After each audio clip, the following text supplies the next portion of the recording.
I've been living a double life for 10 years, Travis said, leaning back in his chair with an unsettling grin. 2 wives, 2 families. I pulled it off pretty well, huh? The anniversary dinner I'd spent hours preparing sat untouched between us. 20 years of marriage culminating in this moment, his confession delivered with the casual pride of someone describing a clever work maneuver. I carefully set down my wine glass, forcing my face into practiced neutrality, the same expression I'd used countless times with difficult clients. How interesting, I replied, my voice steady despite the violent trembling beneath my ribs. Travis laughed, apparently delighted by my composure. That's one of the things I've always liked about you, Jade. You're so controlled. Caroline would be throwing plates by now. Caroline. My husband's other wife had a name.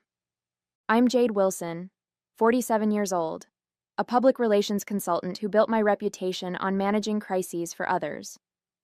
The irony wasn't lost on me as I faced the collapse of my carefully constructed life in Wilmington. For 20 years, I'd wanted a simple but substantive marriage, mutual respect, comfortable companionship, and the quiet dignity of growing old together.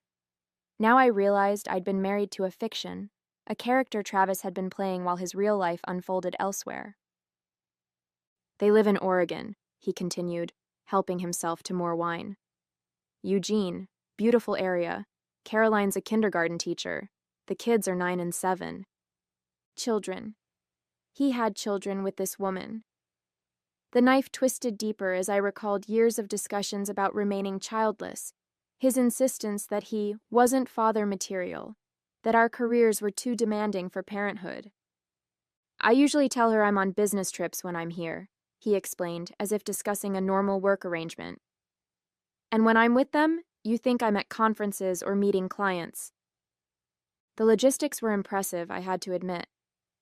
The regular work trips, the conference calls he couldn't miss, the holidays he sometimes had to work through. A decade of elaborate lies constructed around our marriage. Why tell me now? I asked, surprised by my own curiosity. Travis shrugged. It's getting complicated. Caroline's been pushing for more time together. The kids are getting older, asking questions. And frankly, maintaining 2 completely separate lives is exhausting. So what happens now? My throat constricted around the words. Nothing changes, he said firmly. This is still my home too. I've built a life here just as real as the one in Oregon. I'm not giving up either. The casual entitlement in his voice chilled me. He wasn't confessing to ease his conscience or because he'd chosen one family over the other. He was simply adjusting his strategy, bringing me into his deception as an accomplice rather than a victim. As Travis launched into more details about his other life, I noticed something disturbing. The confident smirk, the self-satisfied tone, the complete lack of remorse. This wasn't a man worried about consequences. This was a man who believed himself untouchable. And that meant whatever was coming would be worse than I could possibly imagine. Travis and I met at a pharmaceutical industry conference in Chicago. I was handling crisis communications for a client. He was a rising star in pharmaceutical sales. We connected over drinks, laughing about the pretentiousness of corporate jargon and the absurdity of hotel conference rooms. That easy rapport continued through dinner, then breakfast, then weekend visits between Philadelphia and Wilmington. 6 months later, we were married in a small ceremony. Nothing extravagant, just close friends and my parents. Travis's family was notably absent. Estranged, he explained. They never approved of my career choices. I built my PR consultancy from the ground up while Travis climbed the corporate ladder at Meridian Pharmaceuticals. His job required frequent travel, a fact I accepted as part of our marriage. When he was offered a regional sales director position that would require even more time on the road, I encouraged him to take it, believing in the partnership we were building. I rearranged my client's schedule to accommodate his comings and goings, ensuring we maximized our time together. We purchased our craftsman-style home in Wilmington's historic district, using primarily my savings. Travis's contribution was smaller due to student loans he was aggressively paying down. I spent weekends restoring original woodwork while he handled the paperwork and finances. I trusted him completely. For the first decade, our marriage felt solid. We developed comfortable routines for when he was home: Sunday brunches at Bellamy's, evening walks through Rockford Park, quiet nights reading in the living room. We were partners, or so I thought. Looking back, I see warning signs I chose to ignore. The separate bank account he maintained for work expenses, the calls he would take outside or in his car, the inconsistent stories about which cities he'd visited, his passionate objection when I suggested joining him on a work trip to Seattle, citing company policy that spouses couldn't attend certain events. There was also his phone, always password protected, always kept within reach. Once, when it chimed with a text while he was showering, I glanced at the screen and saw only C with a heart emoji. When I mentioned it casually, he explained it was Craig from the office sending information about a client. 4 years ago, I found a receipt for women's perfume in his suitcase, an expensive brand I never wore. A gift for my assistant, he claimed. Her husband's battling cancer, and the team wanted to do something nice. The explanation seemed plausible, even thoughtful. I felt guilty for questioning him. Last year, a woman called our home phone asking for Travis. When I explained he was traveling, she quickly apologized for the wrong number and hung up. Her voice sounded flustered, young. That night, I opened his laptop to check our shared calendar for his return date.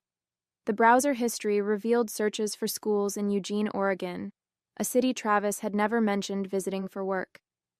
I closed the laptop and poured myself a glass of wine, dismissing the knot of suspicion forming in my stomach. Travis had always been transparent about his travel schedule. There had to be a reasonable explanation. Our anniversary morning began like any other day. Travis mentioned he had something special planned for dinner. I spent hours preparing his favorite meal: beef Wellington, roasted vegetables, chocolate soufflé, and setting the table with our wedding china. When he emerged from his study dressed in a suit I'd never seen before, I thought it was part of the surprise. Instead, he sat me down for his confession. Now, as he continued detailing his double life over our cooling anniversary dinner, each revelation felt like another brick added to a wall, separating me from the life I thought I had. Caroline and I met at a conference in Portland, he explained, refilling his wine glass. There was this immediate connection. I wasn't planning for things to develop, but... He shrugged, as if the progression from affair to second marriage had been inevitable, beyond his control. You married her? I managed to ask, mentally calculating the timeline. Legally? His slight hesitation told me everything.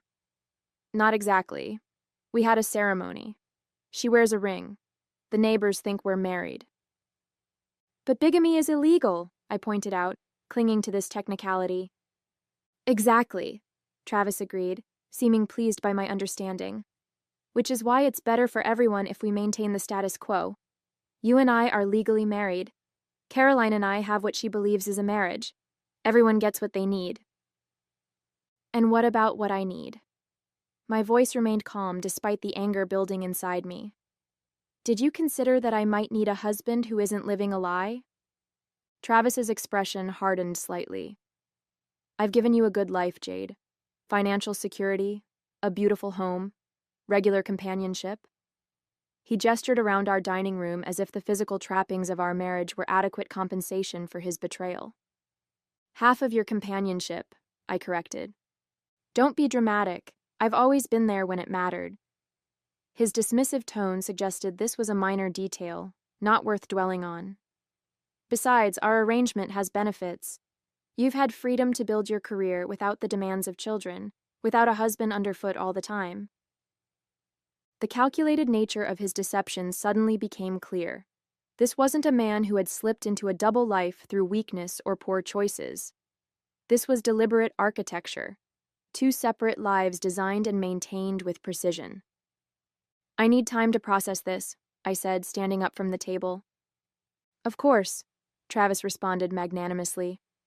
Take all the time you need. I'll sleep in the guest room tonight. He glanced at his watch. I should call Caroline before it gets too late. She thinks I'm at a conference in Chicago. The casual shift from dropping his bombshell to maintaining his lie with a phone call left me speechless. I retreated to our bedroom, my bedroom now, and sat on the edge of the bed, listening to his muffled voice down the hall. His tone was warm, affectionate, punctuated by gentle laughter. He was speaking to his family, I realized. His real family. Morning found me still awake, thoughts circling like vultures. Travis appeared at breakfast freshly showered, dressed for work as if nothing had changed. "I've been thinking," he said, pouring coffee. "We should take a trip. Reconnect. I know this is a lot to absorb."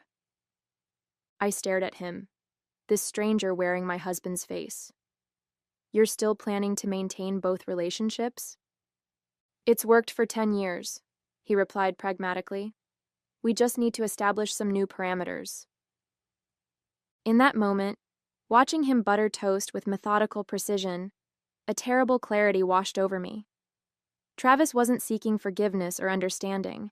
He was simply adjusting his strategy, bringing me into his conspiracy to make his deception more convenient. And he expected me to comply. That evening, I approached Travis in his makeshift office, formerly our shared home office, where he was working on his laptop. "We need to talk about what happens next," I said, standing in the doorway. He glanced up, offering a practiced smile. "I was hoping you'd come around. Sit down." I remained standing. "I want you to leave." His smile faltered, then reasserted itself. "Jade, be reasonable. This is my home too." "Is it? Because it seems like you have another home, with your other family." Travis sighed, adopting the patient tone he used when explaining complex concepts to clients. "I've invested just as much in this house as you have." An outright lie. My savings had purchased the property, my income had paid off most of the mortgage, and my hands had restored much of its historic character. "I want a divorce," I continued, my voice steady. "I've already spoken to an attorney." The flash of anger in his eyes was quickly masked. "That would be a mistake," he said calmly. "Think about the complications, the division of assets, the public embarrassment when people learn the details." His thinly veiled threat was clear. "Fight me, and I'll make sure everyone knows how easily you were fooled." "I'm prepared for that," I replied, though the thought of my clients and friends discovering Travis's deception made my stomach clench. He leaned back, studying me with clinical detachment. "You know, I never took you for vindictive. I thought you'd understand the practicality of the situation." "Practicality?" I echoed in disbelief. "Yes, practicality," he repeated firmly. "Some marriages involve affairs, some involve separate bedrooms, some involve other compromises. Ours involves separate locations and responsibilities. The underlying structure isn't that different." His ability to rationalize his betrayal was astounding. According to Travis's warped logic, maintaining two separate families was just another form of marriage arrangement. "And what about Caroline?" I challenged. "Does she know about this practical arrangement?" A flicker of discomfort crossed his face. "Caroline doesn't need to know everything. She's happy with what we have." "So your solution is to continue lying to her while expecting me to accept knowing?" He shrugged. "Everyone gets what they need. She gets the traditional family life she wants. You get your independence and career. I maintain connections to both worlds." "And what about integrity? Honesty? Commitment?" "Those are social constructs," he countered dismissively. "Arbitrary boundaries that don't reflect the complexity of human relationships." I stared at the stranger before me, wondering how I'd missed the fundamental emptiness at his core. Travis wasn't just a liar. He was a man without moral boundaries, capable of justifying any behavior that served his desires. "I want you out of this house by the end of the week," I said. His expression hardened. "That's not happening, Jade. Let me be clear. I'm not leaving. This house is as much mine as yours. If you want to end our marriage, we'll sell it and split the proceeds." The thought of losing my home, the space I'd lovingly restored with my own hands, felt like another violation. Travis knew exactly how much this house meant to me. You should also know, he continued, his voice deceptively gentle, that I've taken precautions. I've documented some of your more creative accounting practices with certain clients. Nothing illegal, of course, but potentially embarrassing if they became public. My blood ran cold. He was referring to occasions when I'd helped clients manage sensitive communications during crises, all within ethical boundaries, but easily mischaracterized to damage my professional reputation. Are you threatening me? I asked, already knowing the answer. I'm suggesting we find a mutually beneficial solution instead of a mutually assured destruction, he replied smoothly. I'll be staying in Eugene until next Tuesday. That gives you time to reconsider your position. He turned back to his laptop, dismissing me from what had once been our shared space. I retreated to the bedroom, mind racing with implications. Travis wasn't just refusing to leave, he was actively threatening my livelihood if I pursued divorce. That night, I pulled out my laptop and began searching for divorce attorneys specializing in complex cases. As I scrolled through search results, an email notification appeared. Travis had booked a flight to Eugene for the following morning. He would be gone for 5 days. 5 days to figure out my next move. After Travis left for Eugene, I met with Eleanor Voss, a divorce attorney known for handling high-profile cases with discretion. Her office was understated but elegant, much like the woman herself. Bigamy is both a civil and criminal matter, Eleanor explained after I shared Travis's confession. Even if he's not legally married to this Caroline, he's committed fraud against both of you. He's threatening to damage my professional reputation if I pursue divorce, I added. Eleanor's expression hardened. Blackmail on top of everything else. Your husband has been busy. What are my options? Document everything. We need evidence of the double life, the threats, any financial impropriety. Given what you've told me about the house purchase and mortgage payments, we should forensically examine your finances. I spent the next 2 days gathering documents, downloading bank statements, and compiling a comprehensive record of our marriage. What I discovered was worse than I'd imagined. Travis had been systematically draining our joint accounts for years, transferring small amounts to a separate account I had no access to. He'd taken out a second mortgage on our home 18 months earlier, using a forged signature on the paperwork, and diverted over $175,000 to unknown purposes. With shaking hands, I called Eleanor. It's financial fraud, she confirmed after reviewing the documents I'd emailed. This changes the landscape significantly. We need to move quickly to protect your assets and credit. Following her advice, I froze our joint accounts, reported the fraudulent mortgage to the bank, and placed a fraud alert with credit bureaus. But my deepest shock came that evening when I found a hidden compartment in Travis's desk containing multiple identification documents, driver's licenses, credit cards, even a passport, all bearing his photo, but different names. This isn't just about a second family, I told Eleanor during our emergency meeting the next day. Travis is living multiple lives under multiple identities. We need to involve law enforcement, she advised grimly. This goes beyond divorce proceedings. We're looking at potential identity theft, financial fraud across state lines, possibly federal crimes. The FBI agent who interviewed me was professionally detached as I shared my discoveries. We've seen cases like this before, Agent Simmons explained. Individuals maintaining multiple identities and relationships. Often there's significant financial fraud involved. What happens now? I asked.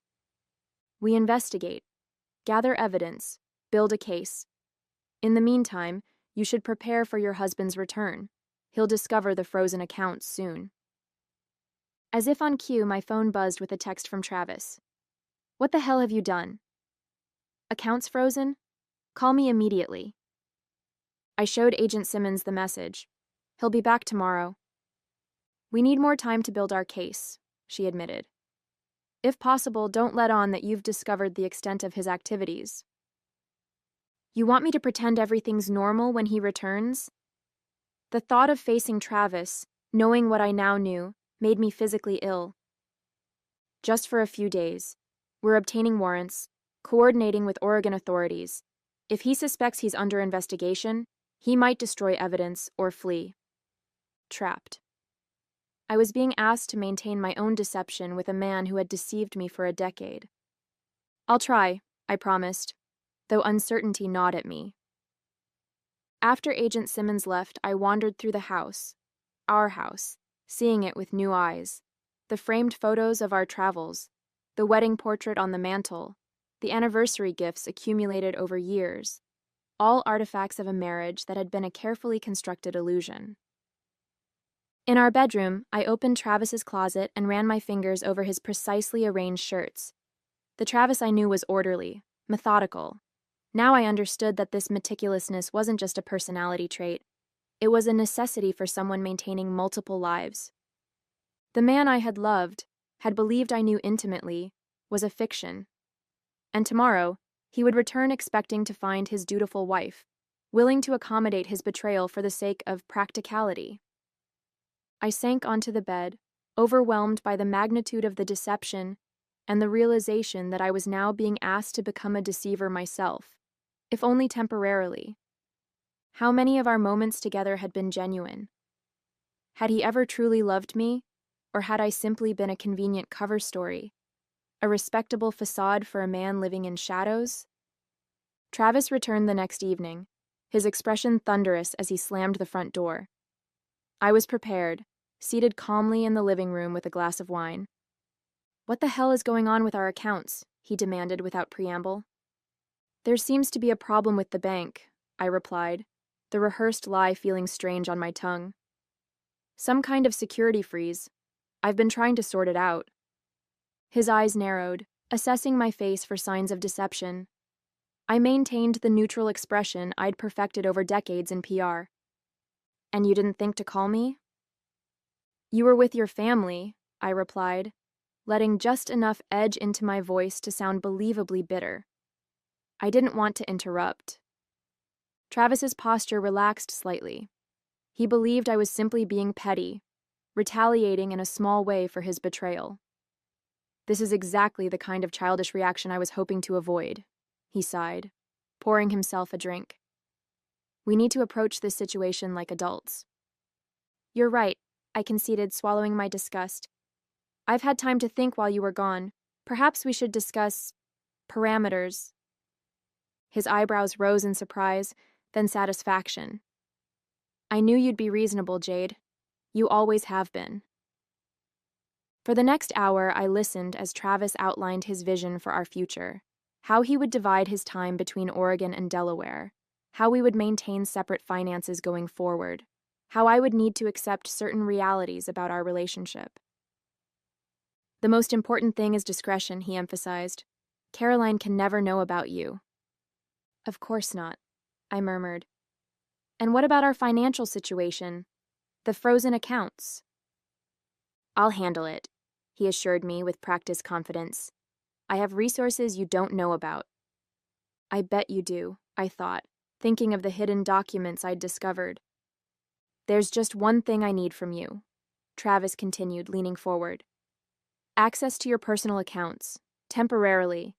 My funds are tied up in investments, and I need operating capital until this bank situation resolves." The audacity was breathtaking. After systematically defrauding me for years, he was now asking me to willingly hand over more money. "How much do you need?" I asked, pretending to consider it. "50,000 should cover immediate expenses," he replied casually, as if requesting pocket change. "I'll need to move some investments around," I stalled. "Give me a few days." Travis nodded, satisfied he'd successfully managed me once again. "I knew you'd understand." That night, he slept in the guest room while I lay awake, listening to the occasional buzz of his phone, messages from his other life, his other family. In the morning, he left early for a meeting, giving me a disturbingly normal peck on the cheek as he departed. The moment he left, I called Agent Simmons. "He's asking for money, $50,000. "This is good," she replied. "We can use this. Are you willing to make the transfer under controlled conditions? We can track the money, see where it goes. Yes, I agreed without hesitation. What do I need to do? The next 3 days operated like a carefully choreographed dance. Under FBI supervision, I transferred funds to an account they had established. Travis accepted the money without question, immediately transferring portions to other accounts, unwittingly creating an evidence trail for investigators to follow.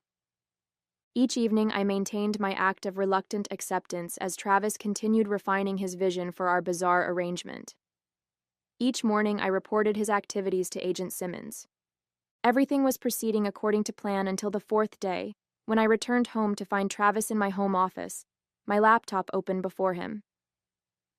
Interesting reading, he said coldly, turning the screen toward me. Displayed was my email exchange with Eleanor Voss, outlining our divorce strategy and the evidence we'd gathered. My stomach dropped.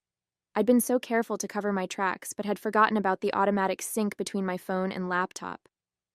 One oversight had unraveled everything.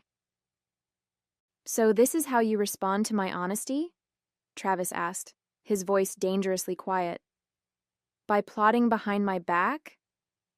Travis, Save it.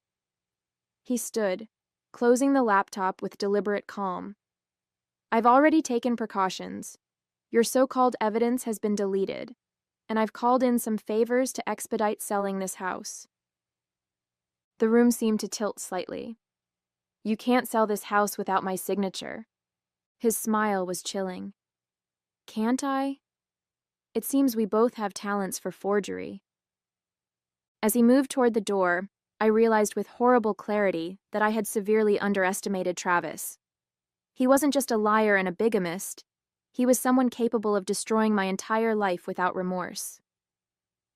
I'm leaving for a few days, he announced from the doorway.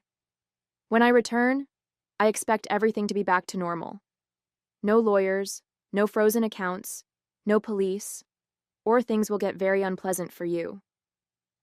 The front door closed behind him with quiet finality, leaving me alone with the knowledge that my careful plan had just collapsed, and Travis now knew I was coming for him.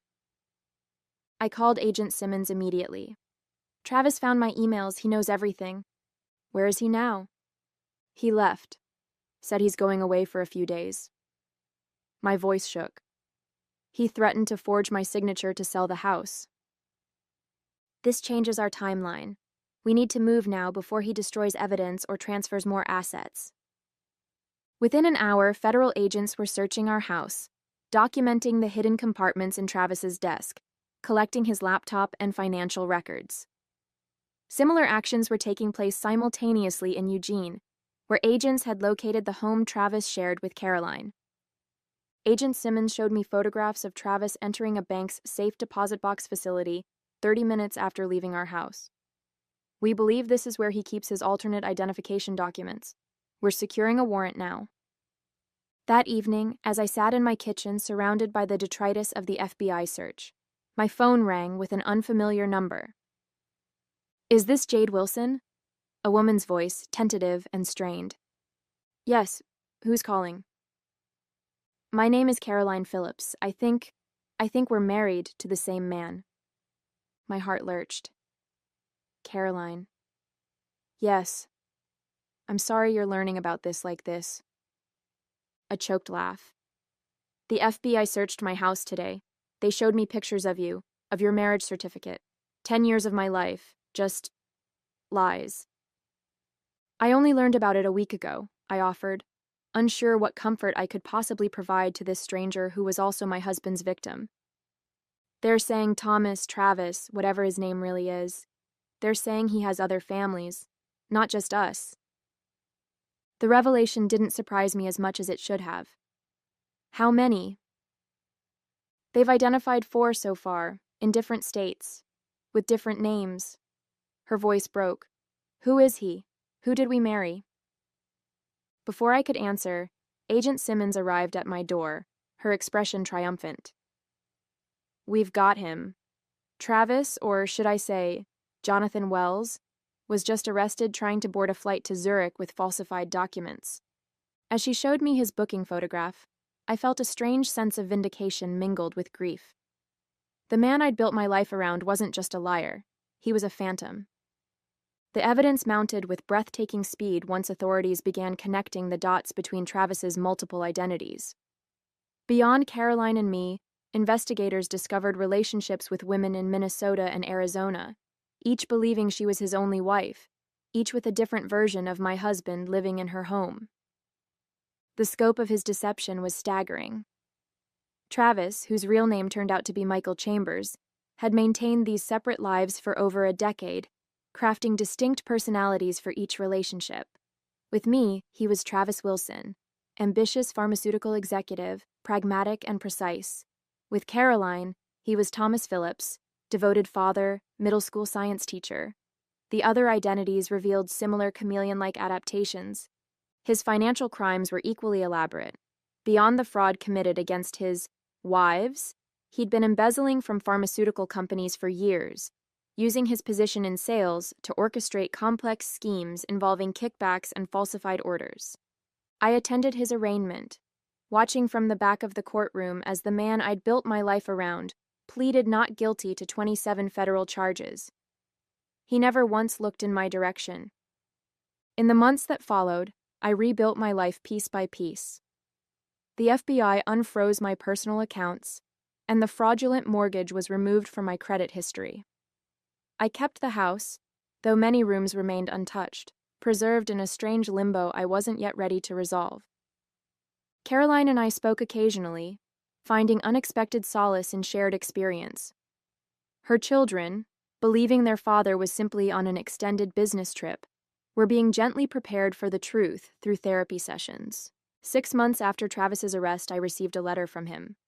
The handwriting I'd seen on countless anniversary cards and grocery lists now seemed alien, belonging to a stranger. "I never meant to hurt you," he wrote. "In my own way, I loved you." I burned the letter without finishing it. On what would have been our 21st anniversary, I hired painters to transform our bedroom, the last space still bearing the traces of our shared life. As the primer covered the walls, erasing the sage green we'd chosen together, I felt something tight within me finally release. The man I married had never existed, but I did. I still do.